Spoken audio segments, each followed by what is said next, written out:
working. Bottom of the third, there's Ben trying to get out of a jam. Bases loaded, 2 out, but Julio Franco, what a season he's having. Flares one into right. Ozzie Guillen back in the lineup, scores. So does Tim Raines. 3-0 Sox. McDonald didn't get out of the third. Bottom 5, still 3-0. Frank Thomas against Tom Bolton.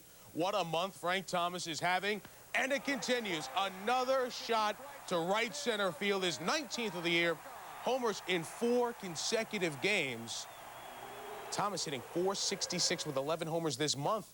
The White Sox have won 7 in a row. McDonald is bothered by a slight groin pull. It looks worse than it did a couple of weeks ago. Don't know if he's going to make his next start. They'll know in a couple of days. Julio Franco reached 50 RBI in 45 games. And Palmeiro sore rib cage.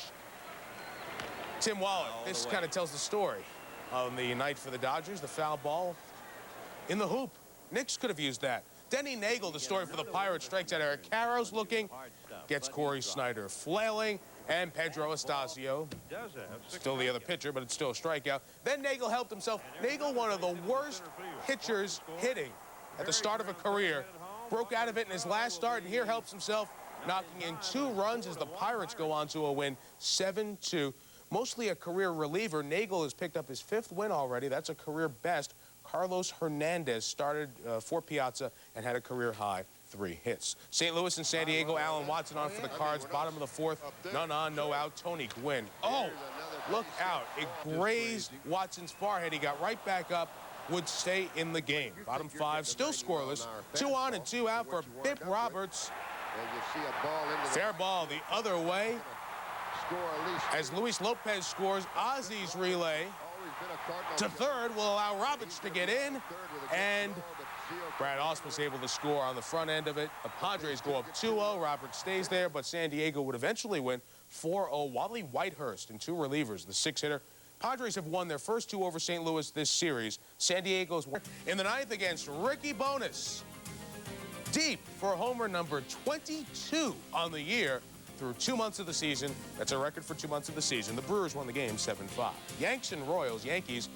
How quiet can a New York team have the best record in baseball? Pinch hitter Darryl Boston homered the night before off of David Cohn. Here in the 9th, Yankees down 3-1, and an opposite field drive off of Jeff Montgomery to tie the game at 3. Then in the 10th, Jim Leyritz still on Montgomery, and another opposite field home run. Yanks add insurance to rally and wake up Buck. 16 of 19, including this one by 2. Boston and Texas Expo Sox. Bruce Hurst no-hitting his former team into the 7th, then facing Mo Vaughn. Oof, crushed. Ends the no-hit bid, ends the shutout bid. Game tied at 1. It's tied at 2. We'll take it to the 10th, and Chris Carpenter facing Carlos Rodriguez. One of the good young Red Sox who've been recalled because of all of Boston's injuries. The double scores Scott Cooper, and the Sox win 3-2-10. Angels and the Jays to Sky Dome. Bottom 2, Dick Schofield hit a grand slam in '87. Dick Schofield hits his first grand slam since then off of Mark Langston. That's a Dick Schofield 2nd deck blast. Toronto wins 9-4. Game of the night, Tigers Twins. Tigers down 3 in the 7th, and Gibby on his 37th birthday off of Carl Willis. 3-run shot. Tied it at 8. Gibby homered in the 9th to put the Tigers ahead. But in the bottom of the 10th, Steve Dunn, the gamer, over Junior Felix's head. In right scores Dave Winfield. Twins win a wild one, 10-9. That's our Sunday night game as well. We'll see if they put up as much offense tonight on ESPN. Cleveland beat Oakland 4-2. Mark Clark, his 3rd complete game in his last 4 starts. 13-35, the Oakland record. That's baseball's worst. Williams pitched for Houston in Philly last night.